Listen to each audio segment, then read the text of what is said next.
We are all still working. None of the employees of the 6 organizations, any of them left their job or retired or wanted to quit, because this designation aims to silence Palestinian voices, and we didn't want to give the Israeli occupation what they needed, basically. And it only made us stronger to know that the work that we do is actually making a difference. So we need to continue stronger.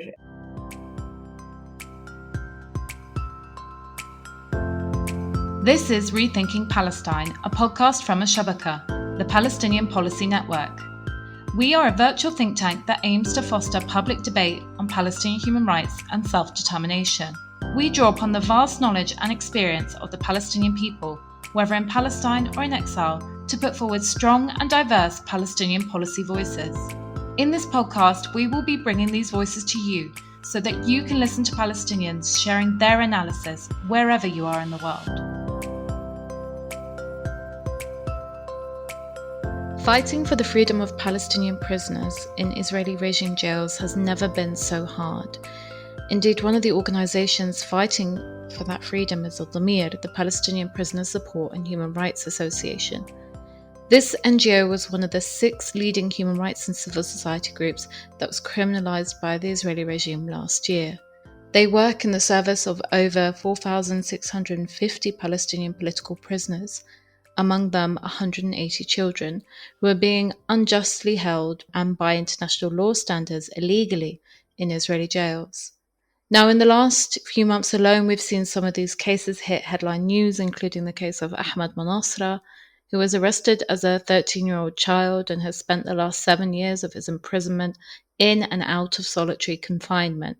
An international campaign calling for his release because of his worsening mental health situation was ignored by the Israeli regime prison authorities.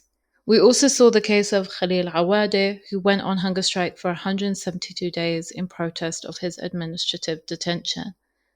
More on that practice a bit later in the episode. So joining us to discuss what it means to fight for the freedom of Palestinian prisoners at a time like this is Milena, the international advocacy coordinator for Addameer. Milena is also a lawyer registered in the Palestinian Bar Association. Her work focuses on submitting appeals, complaints, and reports on behalf of the Palestinian prisoners to the United Nations and relevant actors, while also building international solidarity campaigns. Milena, thank you so much for joining me on Rethinking Palestine. Thank you for having me. It's a pleasure. Can you tell us about what your work has looked like since the Israeli regime criminalized Addameer? What has it meant for you and those that you work with on a day-to-day basis? So first, to begin with, it will be almost a year since the designation and the outlawing next month. So we have been living under this axe that is above our heads for almost a year now. And I can clearly say that it has some physical implications, negative implications, and as well, of course, we can't deny or ignore the psychological or the mental aspect of it. Following the designation in October, late October, and the outlawing by an Israeli military order beginning of November, our first concern was the people that we serve. And because Addameer provides free legal services to Palestinian political prisoners, we provide consultation as well to their families, and we do workshops and trainings for our community under workshops called Know Your Rights. So we basically were worried first thing at the people we serve. So the Israeli occupation wouldn't retaliate against us as organizations through the people we serve and the detainees and prisoners. So on that note, our legal services did halt for a while, where our lawyers have become private lawyers, not part of Addameer, or they don't have direct connection or relations with Addameer. And so this was difficult to work around because we also document the systematic violations of Palestinian prisoners and detainees' rights in order to advocate on their behalf on an international level as well. So it was a bit difficult to follow up on the reportings and testimonies and legal procedures because there was some kind of a disconnect between the legal unit and the lawyers and the work that we do. Mainly, we stopped getting any families or prisoners to the offices because we know that will directly put them under the attack of the Israeli occupation. On an international level, regarding our advocacy work, we have proudly continued the work, and if I might add, even strongly, because of course the designation had very much negative impact on the work that we do, shifting our work from defending the prisoners and the detainees to trying to defend our legitimate work that we do under international law. But for the designation, it also provided us a wider platform. We saw many organizations and people who weren't usually supporting us understand what's going on and see it in the headlines, in the news. So it did provide us some kind of a bigger platform to use our voices to advocate on behalf of prisoners and detainees. And that was the case. We tried as much as possible to shift the attention from the six organizations to the people we actually serve. So the designation targeted organizations that work with women, that work with prisoners, children, farmers and peasants in Area C, researchers, and like Al-Haq, an organization that focuses on the systematic violations of human rights on different levels, like businesses or whatnot. So we tried as much as possible to focus the platform that was given to us by, sadly, the designation to highlight the work that we do. But of course, many times organizations or the international community wanted to know more about how we are being affected and what's going on. So these are the restrictions. We try to change the nature of the work that we do in order to bear in mind that we are not putting any of the people who take services from us at risk. We continued prison visits, of course. We are continuing with international advocacy, but the workshops that we do under Know Your Rights with students either in universities or schools or Palestinian culture centers, we have halted, to be honest, because according to the Israeli counterterrorism law of 2016 that we are designated by, any person who takes services from us or provides us with services could be held criminally liable. And we already know student groups and universities are already targeted by the Israeli occupation. So we did not want to add more to that. But basically, all the information we provide, the workshops are online on our website. So they're still available, but there's no direct communication. Maybe that's a bit more on the people that we serve level. But on the employees level and staff, like the daily life of staff, I would maybe focus more on the psychological aspect. Usually in Palestine, we don't really talk about mental health or the psychological stability of a person. But as you can imagine, we are all still working. Like none of the employees of the six organizations, any of them left their job or retired or wanted to quit, because this designation aims to silence Palestinian voices, and we didn't want to give the Israeli occupation what they needed, basically. And it only made us stronger to know that the work that we do is actually making a difference on an international level. So we need to continue stronger, but we can't ignore the personal risk we are putting ourselves under to continue the work that we do in our offices and using our names to speak up and report on the systematic violations. Of course, there's also the financial aspect of it. Because the designation does target our assets or financial accounts, they could be seized at any moment. But thankfully, most donors and sponsors have continued their support. But that doesn't mean that banks won't seize our assets or stop our accounts. Because, as you know, banks care more about money and businesses than human rights. So the moment they will feel a threat from the Israeli occupation that you have bank accounts for these organizations, they will target them and hold them accountable. And we do fear that our assets could be seized at any moment. As I mentioned, employees work at their own personal threat. You can't help but wonder if I will ever be arrested when crossing checkpoints, when speaking into webinars or panels. Will there be arrest happening? Will there not be? And of course, this is not Palestinian paranoia. I hope we do focus on that. The Israeli occupation has the policy of arresting students, civil society actors, either based on a list of charges or they don't even provide charges and they arrest them under administrative detention. The director of the Health Work Committee, which was also outlawed by the Israeli military orders, was arrested and served nearly a year in harsh conditions in Israeli prisons. And she is the director of the Health Work Committee, a 60-year-old civil society actor, Ms. Shada Odeh. So we do fear the retaliation on a personal level, but we prioritize the work that we do and how much we serve the people in Palestine. And it's important for us to always keep a voice for Palestinians on an international level, especially for prisoners, because they tend to be a bit isolated away from any contact with the outside world. It is impressive how Damir and other organizations have managed to continue their work and adapt their work in this incredibly repressive atmosphere. And thank you for being so candid and talking about the strain on mental health of Palestinians who work in these organizations and other civil society spaces, because I think that's something that's sometimes overlooked by even by international allies and partners. But I wanted to ask you, why would the Israeli regime do this? As you mentioned, the Israeli regime doesn't need an excuse to arrest people or to raid NGO offices. So why this designation? To what end? So the designation, to be honest, wasn't a complete surprise to Palestinian civil society. Maybe the only shock factor that was there during the designation is that they designated 6 prominent, and I'm humbly saying this, prominent and leading civil society organizations in Palestine.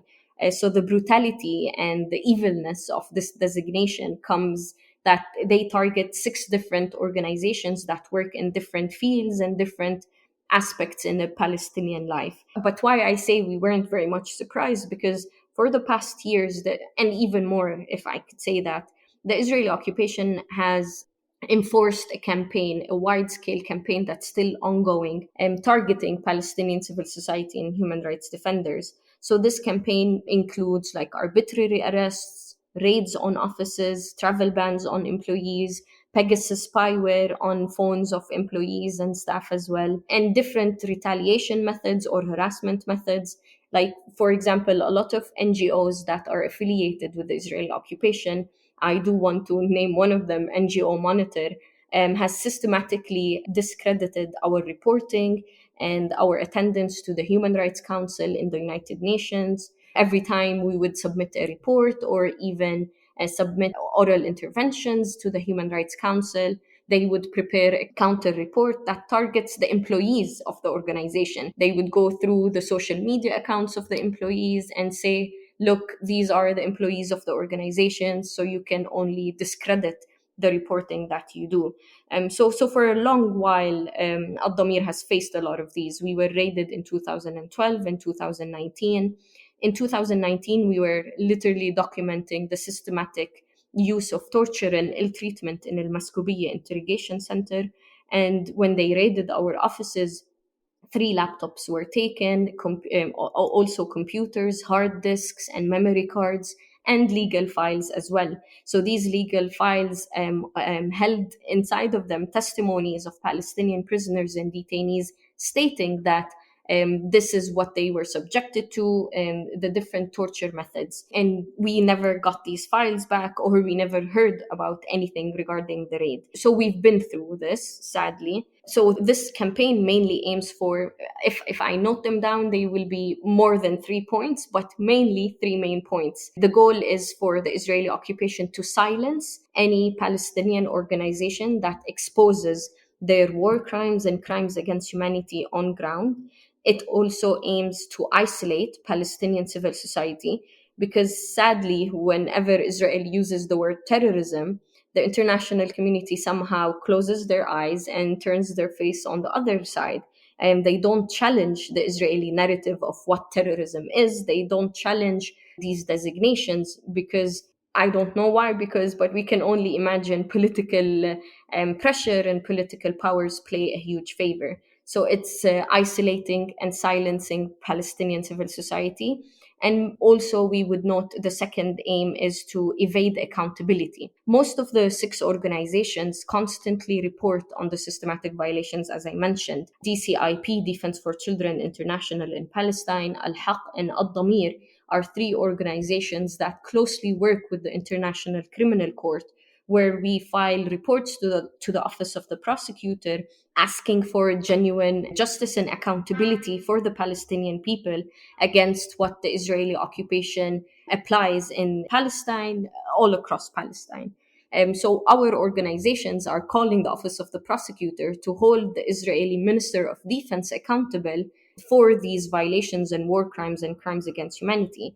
And this same person, the Minister of Defense, is now calling us terrorist organizations for the work that we do. We definitely understand that every time Israel feels like the international community is somehow moving to hold them accountable, either with the ICC or different UN resolutions, and we see them fighting back with discrediting campaigns. It's really important to note that the six organizations play a really important part in changing the narrative or the power dynamics on an international level, where we use international law standards, international human rights law, humanitarian law, and legal analysis to provide all the proper reporting regarding why we say what's going on ground is an apartheid regime, why we say it's a settler colonial and occupation regime that constantly violates basic rights for Palestinians.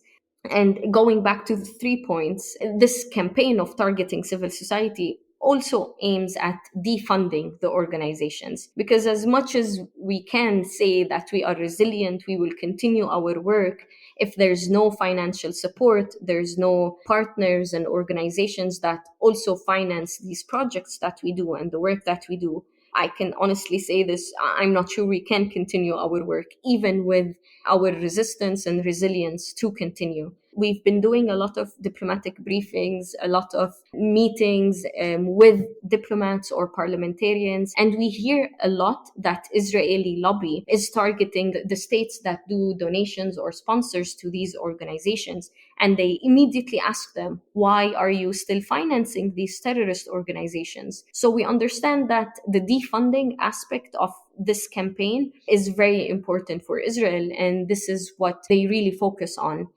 Discrediting the organizations, portraying them as evil villains up to military activities and whatnot, in order to scare the international community from continuing to support our organizations. The Israeli occupation, as you mentioned, doesn't really need proper evidence or proper procedures or due process rights. This designation itself is left at the discretion of the Israeli Minister of Defense, the person who we are calling a war criminal, and we want him to be held accountable for what this regime has been establishing for the past 70 plus years. And from this sense, we understand that this targeting comes to really try to affect the voices on the international community. If you're enjoying this podcast, please visit our website, www.al-shabaka.org, where you will find more Palestinian policy analysis and where you can join our mailing list and donate to support our work. Milena, perhaps if you could briefly tell us what the international response has been and what it should be, what is it lacking?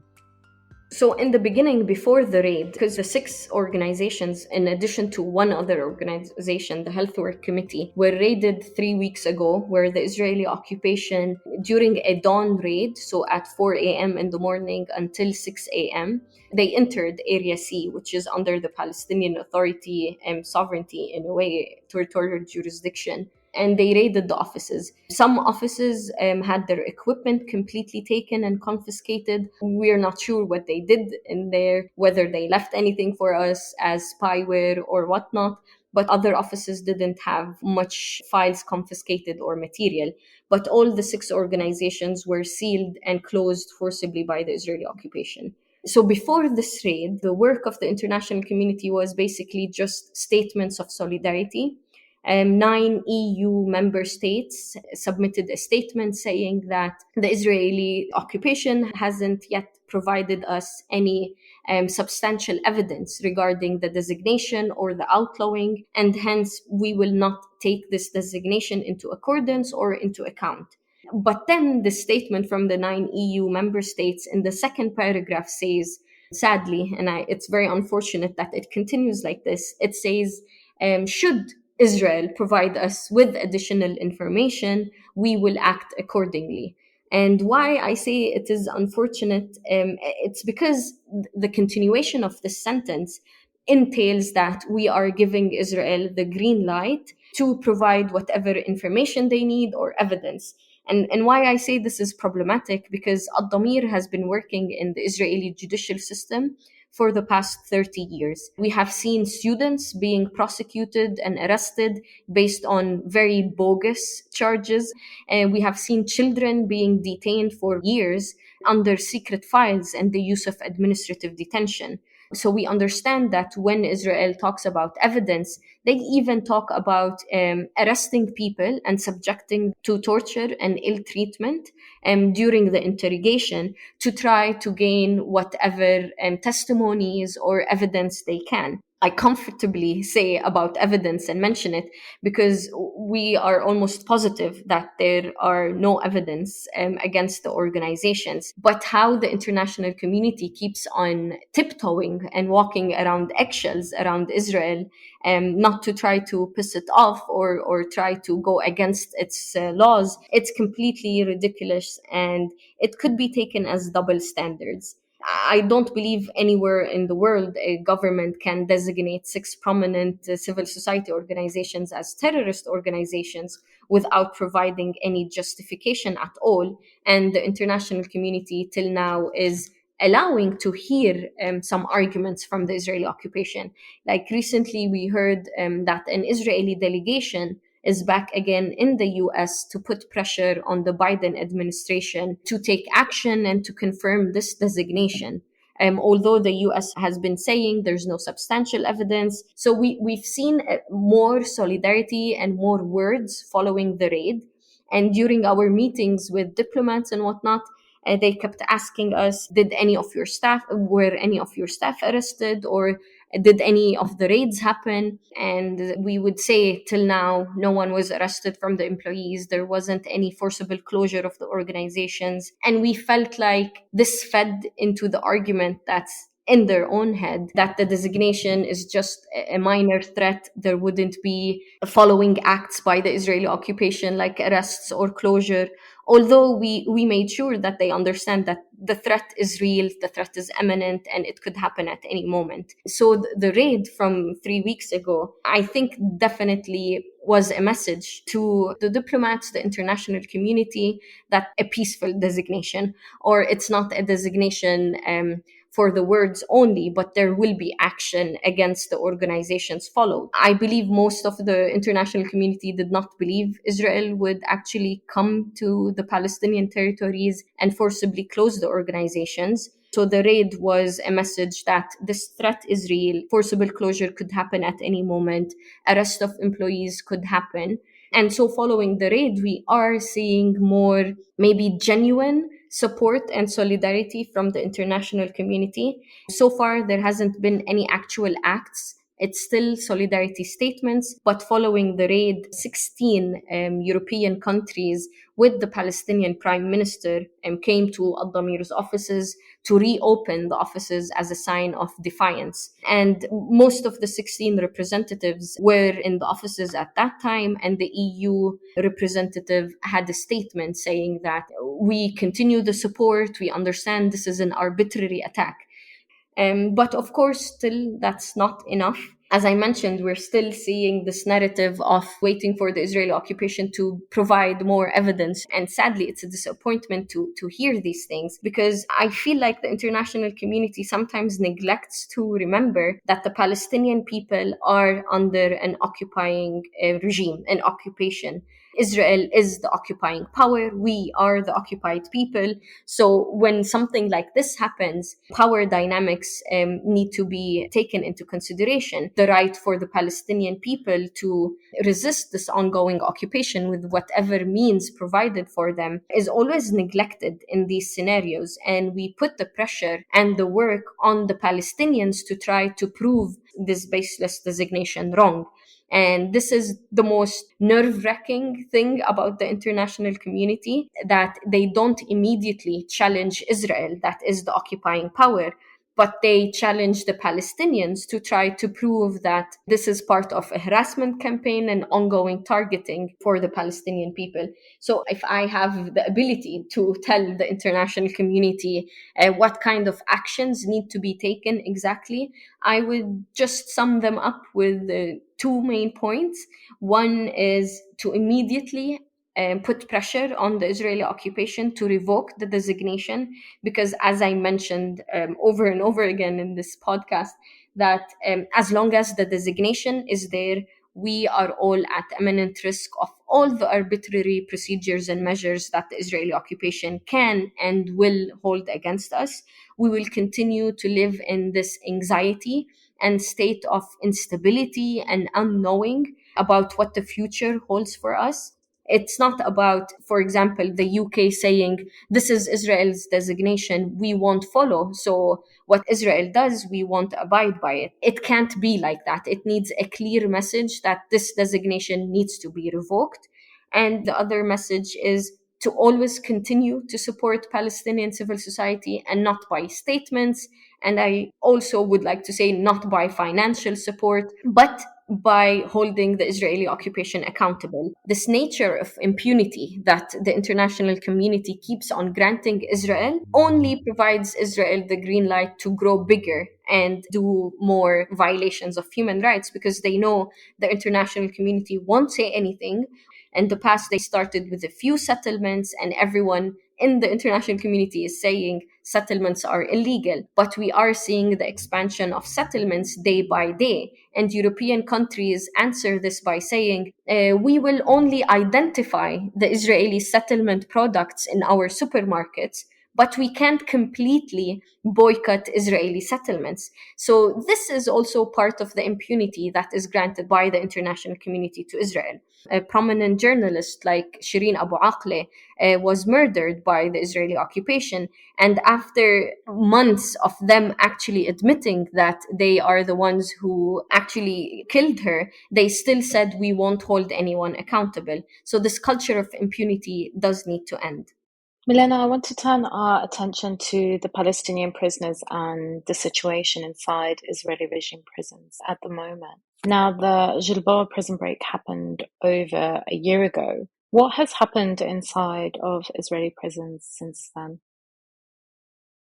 So since the Gilboa escape in 2021, the Israeli prison services instituted a series of collective punishment measures against all Palestinian prisoners all across the different prisons. Most of the Islamic Jihad prisoners or affiliated with the Islamic Jihad were put in solitary isolation for weeks and even months. So there was a complete closure of all Israeli prisons, where family visits or lawyer visits were halted. So soon after the Gulboa escape, a few of these measures were lifted, like the closure on prisons, but many other important retaliatory measures were kept. For example, a lot of the Islamic Jihad prisoners were kept in isolation. But the most important collective punishment method that the Israeli prison services did is that they started to initiate this procedure where the detainees and prisoners with long sentences will be transferred from their prison cells every 3 months, and from their prison as a whole every 6 months. And of course, that's completely arbitrary against the Palestinian prisoners, because it affects their social life inside prison, and also it subjects them to instability. So the prisoners movement collectively announced a collective open hunger strike in the beginning of September, where their demands were very clear. We want the Israeli prison services to completely revoke their idea of transferring prisoners from outside of their cells or prisons. and to also free the Palestinian prisoners who were still in isolation. Of course, if you know anything about the history of prisons, we know that hunger strikes have historically been the only method where prisoners and detainees protest the harsh detention conditions and their administrative detention specifically. So before going through the hunger strike on the 1st of September, the Israeli prison services bowed down to the demands of the prisoners, and they removed the policy of forcibly transferring prisoners every 3 months and 6 months. So the prisoners, since they got their first demand successfully, they did not initiate the open hunger strike. And we are seeing more of the Palestinian prisoners who were in isolation following the Golboa escape be released. So in a way, it was very successful for the collective Palestinian prisoners movement. But the restrictions on prisoners are still there regarding more head counting during the day. So if it was only during the morning and evening, now it's more regular regarding the count. But it was extremely difficult for the prisoners following the Galboa escape, I might add. But we're slowly seeing them gaining some kind of rights back because they were threatening with this collective open hunger strike. And Milena, can you tell us about the new administrative detainee hunger strike? Before going into the new hunger strike for the administrative detainees, I do want to give some time to focus on administrative detention. And because with the advocacy work that I do, when there's a hunger striking detainee facing imminent threat to life, we get a lot of media interviews and a lot of coverage. And because this person is at imminent threat to life. But I think the international community or people around the world only begin to stand in solidarity with Palestinians when they are at imminent risk of death or deteriorating health conditions. And I do want to emphasize that our focus should be on the use of administrative detention as a policy and not how Palestinians choose to protest this administrative detention. Because for the past 2 years, the Israeli occupation has increased in a very unprecedented way the use of administrative detention, which is detention without trial, without charge, based on a secret evidence or secret file, and for an indefinite time. So there's no specific duration for this detention and no charges are presented. When I first started with Addameer, I was talking about 300 administrative detainees. And now I'm talking about 743 administrative detainees, where 4 of them are children, 2 female prisoners, and 3 Palestinian Legislative Council members.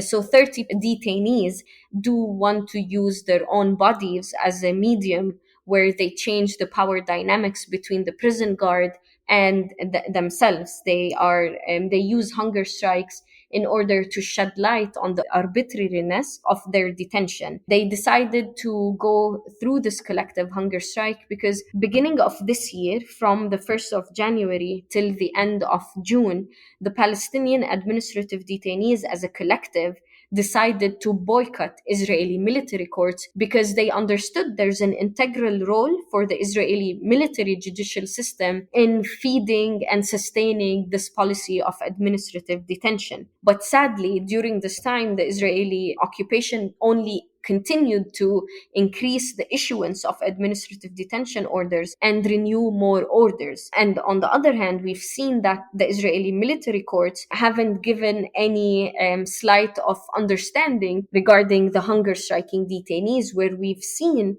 most of the hunger striking detainees the past year have reached 100 days trying to protest their arbitrary detention. And on the other hand, the Israeli High Court or the Israeli military court wouldn't shed any attention to the deteriorating health conditions of the prisoners, but they would just reaffirm the order from the Israeli occupation. Or the executive system or even the legislative system, they are part of this system of maintaining control. I would mention that Israeli legislation approves the use of force feeding, and in the past, 3 Palestinians who were undergoing a hunger strike were subjected to this policy of force feeding, and they sadly passed away because the Israeli occupation, like the medical staff, inserted the feeding tube into their lungs and not directly through their stomach. This does entail that the Israeli occupation doesn't really care about a Palestinian life, and they would prioritize detaining them in harsh conditions without charges, without evidence, but to release them. This is the policy that needs to completely end. We need to tackle administrative detention as a widespread policy, because recently, as I mentioned, the increased numbers of administrative detention is targeting former prisoners, and that is systematic harassment for former prisoners. It also targets the elderly Palestinian generation, where you have someone like Bashir Khairi, who's 90 years old, being held under administrative detention for more than a year without providing any evidence. And you have children who are also subjected to this same policy. And if I want to talk about the international community, how the Israeli occupation uses administrative detention, it's an expansion from the British Mandate era in Palestine. They are the expansion of procedures taken during the British Mandate on Palestine. So this is where we see that there isn't an integral role for the international community to stop this policy, because it's taken from similar settler colonial projects and governments who wanted to maintain control over the people, the native people and the indigenous people.